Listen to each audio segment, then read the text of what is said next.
You're watching 12 WKRC TV, a new generation of news. 12 Newsmakers starts now. Good morning and welcome to Newsmakers. Politics, like life, takes some strange twists. Take last Wednesday. At 10 o'clock in the morning, the Hamilton County Republican Party made an announcement that sent cheers up at the Democratic headquarters. As chairman of the Hamilton County Republican Party, I announced today that the party has not fielded a candidate for the mayoral election. This does not mean the party will have no endorsement whatsoever, as we will review the field of candidates to determine if a later endorsement is appropriate. For a moment, it seemed that Charlie Luken had a walkover in the city's first head-to-head race for mayor since 1923. 8 hours later, the Charter Committee had a surprise announcement. At some point, there comes a time when you have to step off the sidelines and step forward and take responsibility for what's happening in your community.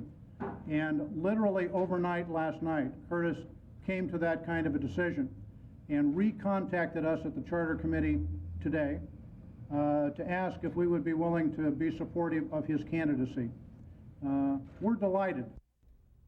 Although the Republicans could not identify a candidate, in fact, 6 people turned in petitions to run for mayor. Charlie Luken, endorsed by the Democrats, Courtis Fuller, endorsed by the Charter Committee, and 4 independents, Bill Broadberger, Michael Riley, Reverend Calvin Harper, and John Conley. Between now and the primary on September the 11th, which will narrow the field to 2 candidates for the general election in November, the candidates will certainly be invited to share the platform here on Newsmakers to debate or to discuss, whatever. But this morning we start with 2 one-on-one interviews. I am joined first by Courtis Fuller, 44-year-old former news anchor at Channel 5. Courtis, welcome to Newsmakers. How you doing there, Dan? I always wanted to be on this show. Did you used to do something like that? No, let's start out with, you've been asked all about the decision and all that. I want to start a little bit differently. Why charter, and what does it mean to be a charter candidate to you? Well, and first of all, thanks for having me on. Charter, as everyone knows, founded back in the mid-20s, 1924, and it was founded on the basis of reform. Let's change government. And what's great about charter, as you know, this focuses on making government good for the people. It doesn't focus as much on politics, be it Democrat, Republican, Independent. It says, let's focus on good government for people. And when you think about it, at this time in our city's history, that is what we need. We don't need a lot of political rhetoric or political fighting. We need to talk about what is ultimately good for the citizens of the great city of Cincinnati and hearing from them what they think is needed and then moving this city forward. This is a great city. You know, one of the things about charter is that, yes, it's been around since 1923, 24. But right now it only has 1 member on council. Should you be elected mayor, does that pose a problem that the party that you represent only has 1 member on a 9-member body? Assuming, in fact, that Jim gets reelected. I think from the outside looking in, some would say that it might. But I think that, again, now is the time to put aside just the D or the C or the R beside your name and really focus on what is good for the citizens of Cincinnati. Of course, there will be some differing of opinions from time to time. But ultimately, we should all be working together for what's good for the city, not necessarily what's good for a particular party. One of the things that Charter brought to the city 70 years ago was the city manager form of government. And one of the first responsibilities of the new mayor will be to initiate the search for a new city manager, with John Shirey having announced his resignation. What are the qualities that you want to see in a city manager as a charter candidate? Well, and again, and as I told you even before we started, part of the issue up until now, this has been a very interesting few days. And our first responsibility was making sure I had to make the decision. The second responsibility that I had to myself and to the community was to make sure that I had enough signatures to get on the ballot before I could think about anything else. And we're starting to think about all of those issues. But before I could start to think about anything else, we had to get our name on the ballot. But you we've done that. We've done that in grand style. But you certainly have been thinking, I mean, I know that this didn't, even though the final decision, as I understand it, came pretty quickly on Wednesday, you have been toying with this. You've been thinking about this for some time. Certainly you have thought through certain basic positions, right?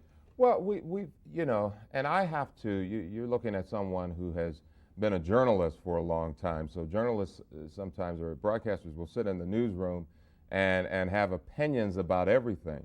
Now I have to start to take those opinions that I have of various issues and go beyond me and now say, how do these really impact the entire city, whether it's police community relations, whether it is downtown redevelopment, all of those issues, whether it is what we will need in a city manager. So are you telling me that you have a crash course for yourself to figure out what it is of those opinions, that how to really translate those? That you don't have that figured out yet? Well, I don't think it's a secret to anyone that I'm going to have to get on a fast track here, and I'm working hard and again developing my own ideas as it relates to what will benefit the city of Cincinnati. Okay.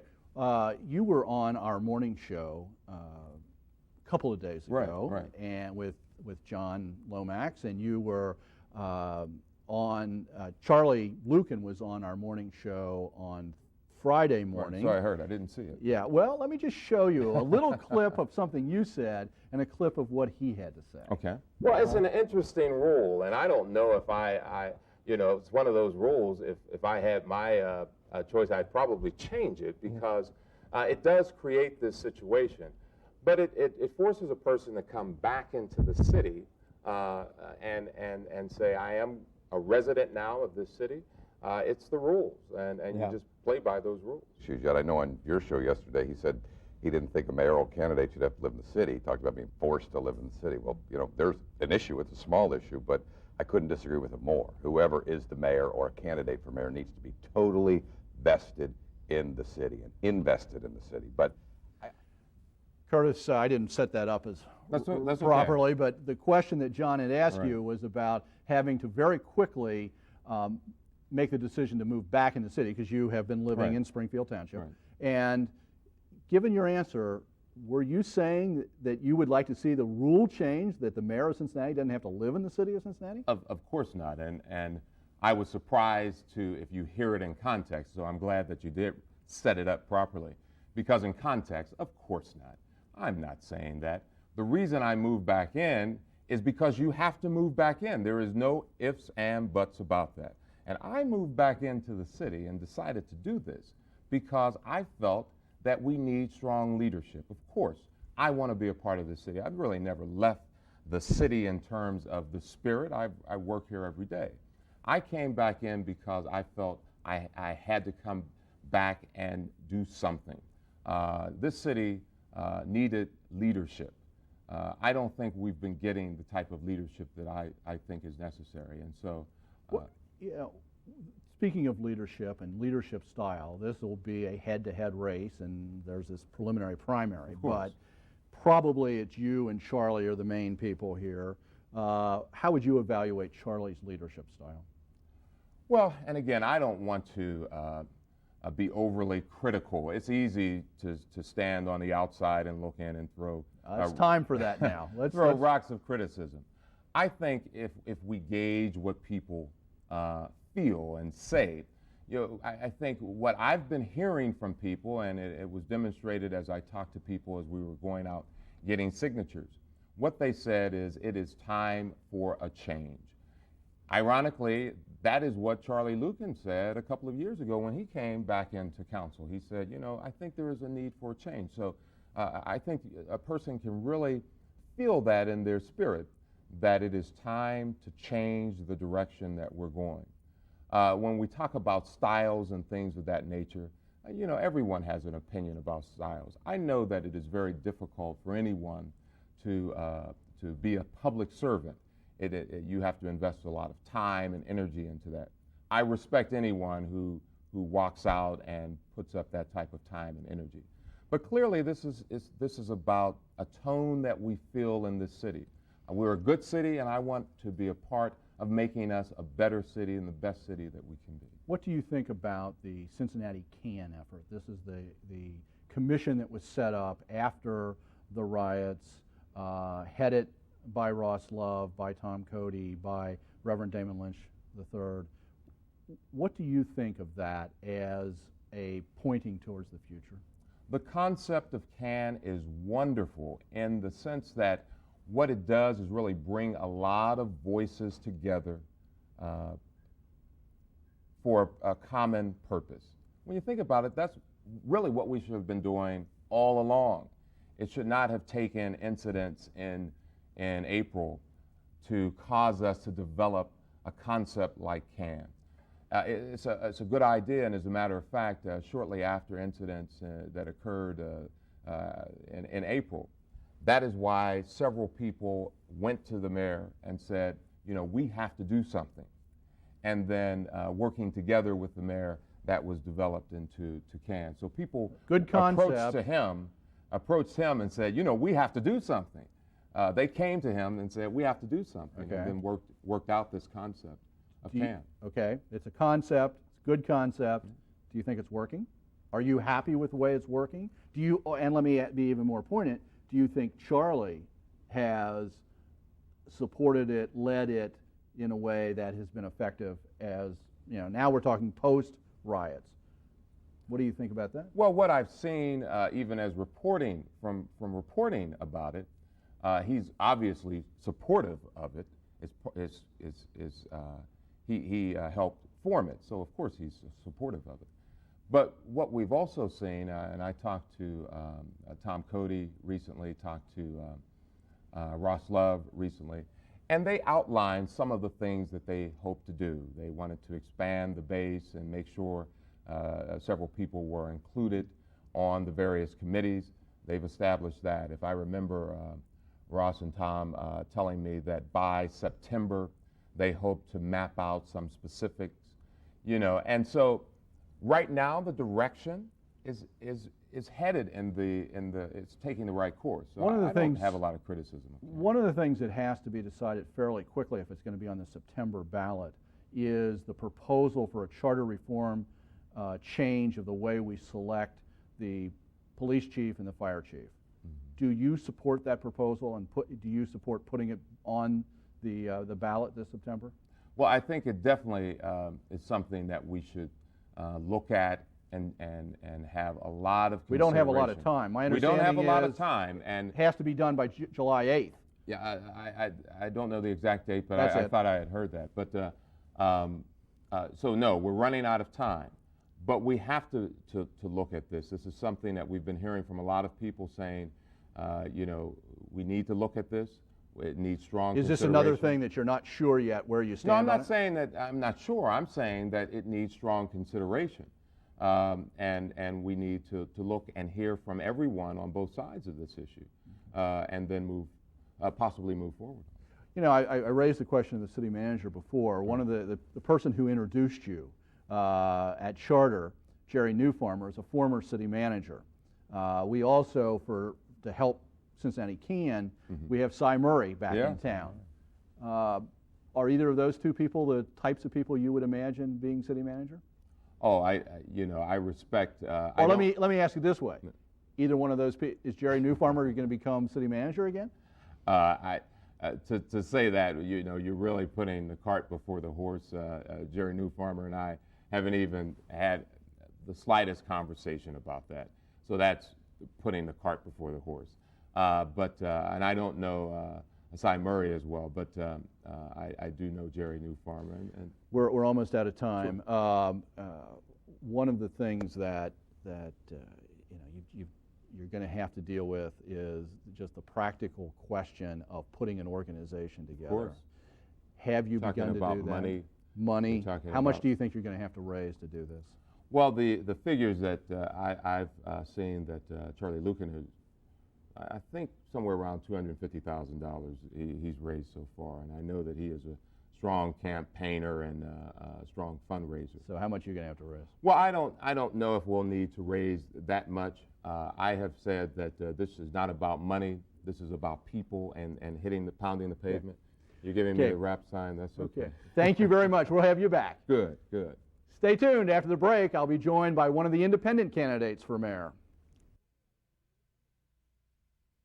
The biggest gap is social and economic. I mean, if you have 70% of the population over the Rhine that are living at the poverty level, we have a lot of work to do. And the Cincinnati Can action committees are going to look at all that stuff. But the long range.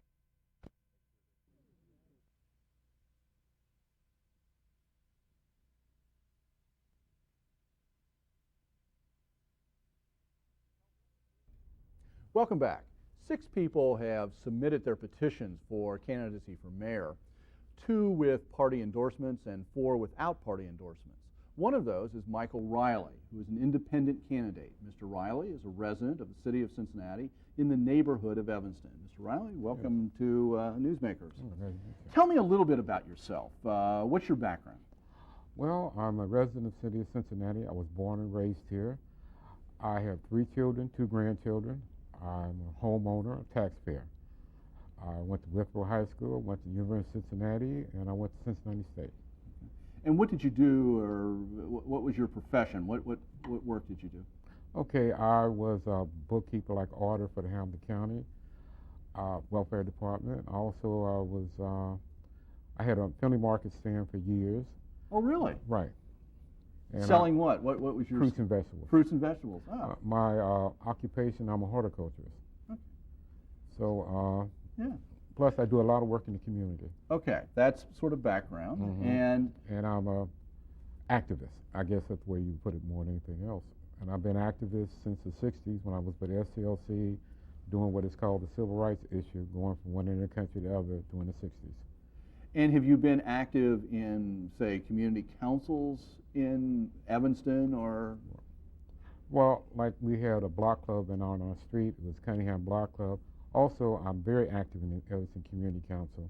I was supposed to be a vice president, but since all this happened, I've kind of left it alone because the vice president we had resigned, and I was going to take his place, and basically I don't have the time right now. Okay, tell me, let's get to the mayor's race. What is it that made you decide that it was time to run for mayor? Okay, I am a very activist in the community. Most people know that about me.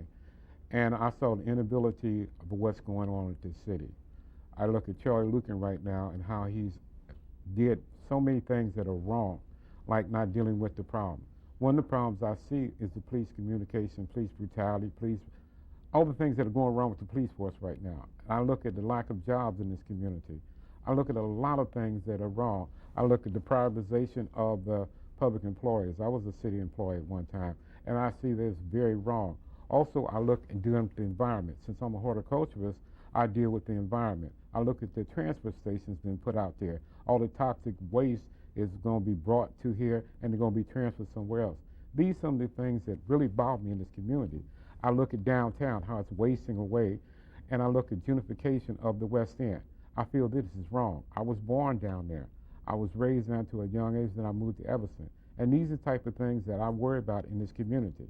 And these are things to be dealt with instead of just passing them off. Let's talk about how you might deal with some of those things. In the case of police-community relations, that was one of the things that you mentioned, and you talked about police brutality. What would be your approach to the police department as mayor? What would you like to see changed? Okay, first of all, the collective bargaining of how police are being rehired after being fired. Second of all, in this city, most of the police force does not live in the city. It should be now that any time a policeman should be hired, should be living in the city, should be part of the city, so they can understand what goes on with the city problem. Number 2, why don't the city public schools have a police academy? I know one of my daughters went to like zoo school, and this is where they taught her how to deal with animals and stuff. Why don't we have something like that for the police and fire department, where kids that live in this community can understand what it is to be a policeman, can be part of it. It seems like the public schools and people in the city do not feel a part of what's going on in the city, what's happening with city council and the mayor. They feel alienated from the system. What about, you mentioned another area was downtown. You said it was wasting away. What would you do? Let's take a couple of examples. For the convention center, what would be your position on the expansion of the convention center, and maybe even more immediately on the request from Saks for $6.6 million in subsidy? Okay, first of all, we need to expand the convention center. This is the only way we're going to get big conventions here. If we don't have big conventions here, that all the money can be made through tax for conventions that's come here. One thing, okay, we talk about Saks. Saks have been given money before. Who in this community goes to Saks? The average person cannot afford to go to Saks.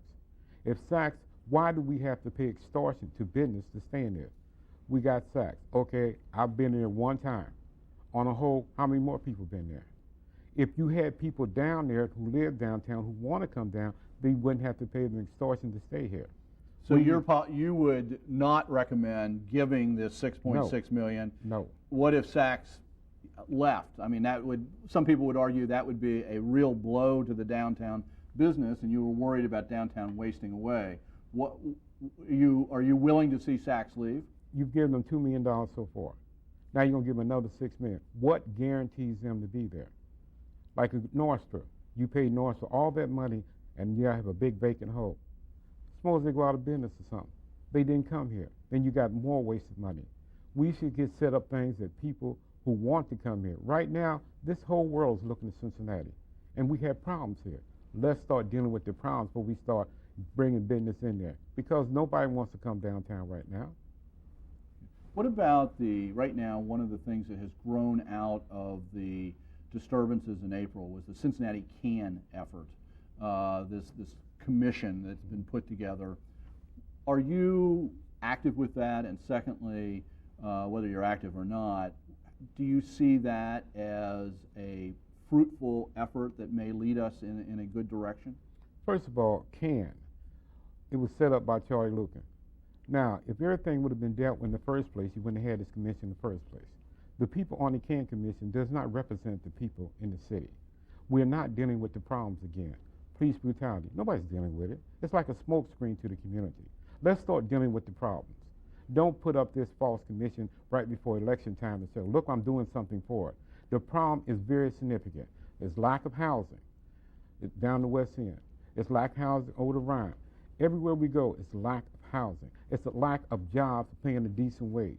Everybody wants to live in a righteous community, a safe community. But if you don't have the communities to live in, who wants this? CAN is not dealing with these situations. They give a few jobs, like giving Bengal tickets. Most average person cannot go to the Bengals game. That stadium's down there to a losing team, a preseason game. What has CAN done? They keep saying, wait, we're doing something. What? When they do something, suppose we have another riot, and things are happening.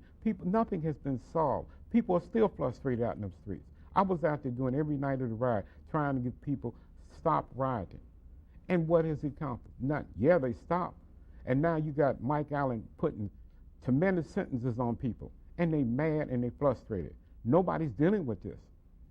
What would Mike Allen is an elected official in county government. I mean, the mayor couldn't change Mike Allen. Right. What would you propose to do about that? First of all, Mike Allen is running unopposed. Simon Lease is running unopposed. We supposed to have a Democratic Party in this city. Democratic Party does not deal with the means and the wills of the people. Why are these people running unopposed? We got judges running unopposed. This is ridiculous. When you have someone run unopposed, then they can say and do anything they want to. And this is what's wrong with the city. The same political structure has been here for years, and nothing has been done about it. So why, what one must do as a people? This is one of the reasons I'm running for mayor, because I'm tired of the same political structure. People are tired and frustrated of what's going on in this community. People need to start standing up for the truth. You've criticized Charlie Lukin on a number of occasions. Yes, here. I have. What do you think of, say, Courtis Fuller, who is the other endorsed candidate in this race? Do you differ significantly from Courtis Fuller? Courtis Fuller is probably one of the nicest guys you ever want to meet. I think he's very nice and talented, but can he deal with the problems?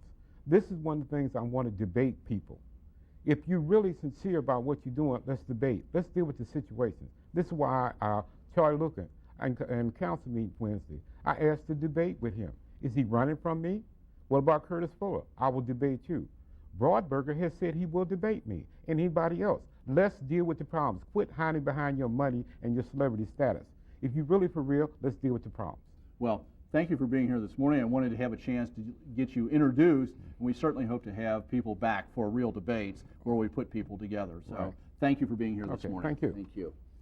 Thank you for making Newsmakers a part of your Sunday morning. Join us again next week when I will be joined by the new president of the Cincinnati Federation of Teachers and the only African American member of the Cincinnati Business Committee. Have a good week.